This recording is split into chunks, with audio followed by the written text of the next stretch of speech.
দেশের ছাত্র জনতা সেদিন মিলেছিল এক বিন্দুতে কেন্দ্রীয় শহীদ মিনারে। কোটা সংস্কারের দাবিতে আন্দোলন মুহূর্তেই রূপ নেয় কর্তব্যবাদের বিরুদ্ধে অপ্রতিরোধ্য বিপ্লবে। বলছে ২০২৪ সালে ৩রা আগস্টের কথা। সব শ্রেণী পেশার মানুষ ভেদাভেদ ভুলেই সেদিন জড়ো হয় সেখানে।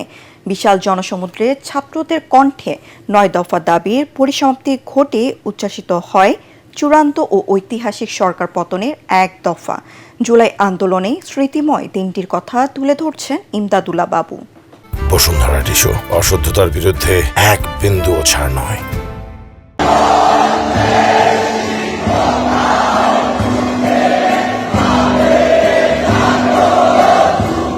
২০২৪ সালের ৩ আগস্ট শনিবার ঢাকা বিশ্ববিদ্যালয়ের কেন্দ্রীয় শহীদ মিনারে ক্ষণে ক্ষণে বদলে যাওয়া উত্তাল জনস্রোত যেন বলছিল, ইতিহাস এবার আর পেছনে ফিরে তাকাবে না। ছাত্র, শিক্ষক, সাংস্কৃতিক কর্মী, পেশাজীবী, শ্রমিক এবং রিকশাচালক সহ সমাজের সর্বস্তরের মানুষের এই মহামিলন পাল্টে দিয়েছিল রাজনীতির সব হিসেব নিকেশ।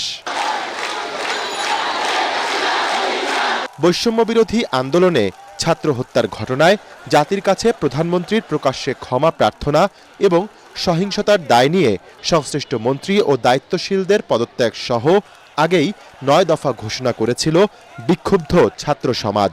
কিন্তু লাশের ওপর রাজনীতি টিকিয়ে রাখতে চাওয়া সরকার তখন পাতে আলোচনার ফাঁদ।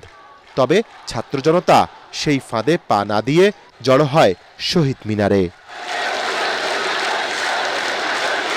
বৈরী আবহাওয়া, গ্রেফতার আতঙ্ক আর সরকারের রক্তচক্ষু উপেক্ষা করে প্রতিশ্রুতি রাখতে একে একে সেখানে হাজির হন হাসনাত আবদুল্লাহ, সার্জিস আলম ও আসিফ মাহমুদরা। সেই জনসমুদ্রে দাঁড়িয়ে আন্দোলনের অন্যতম সমন্বয়ক নাহিদ ইসলাম ৯ দফা দাবি থেকে ঘোষণা করেন সরকার পতনের এক দফা। আমাদের এক দফাটি হলো শেখ হাসিনা সহ এই সরকারের পতন এবং ফ্যাসিবাদের বিলোপ। মহাসমাবেশ তখন প্রকম্পিত, লাখো কণ্ঠে উচ্চারিত বজ্র স্লোগানে। এরই মধ্যে ঘোষণা আসলো, পরদিন ৪ আগস্ট থেকে সারা দেশে সর্বাত্মক অসহযোগ আন্দোলনের। আমাদের অসহযোগ আন্দোলনের আওতামুক্ত থাকবে হাসপাতাল, ফার্মেসি, জরুরি পরিবহন সেবা।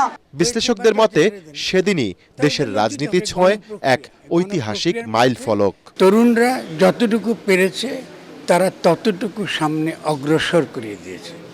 এই ঐতিহাসিক বাস্তবতাটুকু আমাদেরকে নতমস্তকে স্বীকার করতে হবে। বাংলাদেশ যতদিন থাকবে, এই যে প্রত্যেকটা মাইল ফলক অতিক্রম করেছে ৫ই আগস্টে আমাদের যে মূল বিজয়টা এসেছে, সেটা আমাদের জন্য সারা জীবন আমরা সেটাকে স্মরণে রাখবো। ওই দিনই তাসের ঘরের মতো ভেঙে পড়েছিল ১৭ বছরের স্বৈর শাসনের ক্ষমতার দম্ভ। যেহেতু ওরা প্র্যাকটিক্যালি অনেকের সঙ্গে যুক্ত, তখন তো পরিস্থিতি ভিন্ন রকম। আমরা তো সকলে একত্র হতে পারছি না বা বিভিন্ন গ্রুপের সঙ্গে আলোচনা হচ্ছে না। ফলে ওরা যেভাবে ঘোষণাটা দিয়েছে এটা ডেফিনেটলি সঠিক। আমরা তখনই বুঝতে পারছি যে পুলিশের মনোবল ভেঙে পড়েছে এবং পুলিশদের মধ্যে এক ধরনের ভয়, ভীতি এবং পলায়নের একটা অবস্থা তৈরি হয়েছে। খবরগুলো যতই পাচ্ছিলাম ততই আমরা বুঝতে পেরেছি যে ইনশাআল্লাহ বিজয় খুবই সন্নিকটে। ঐতিহাসিক ৩ আগস্টের পর যেন সহজ হয়ে যায় সব সমীকরণ। তখন অপেক্ষাটা শুধুই পতন আর মুক্তির।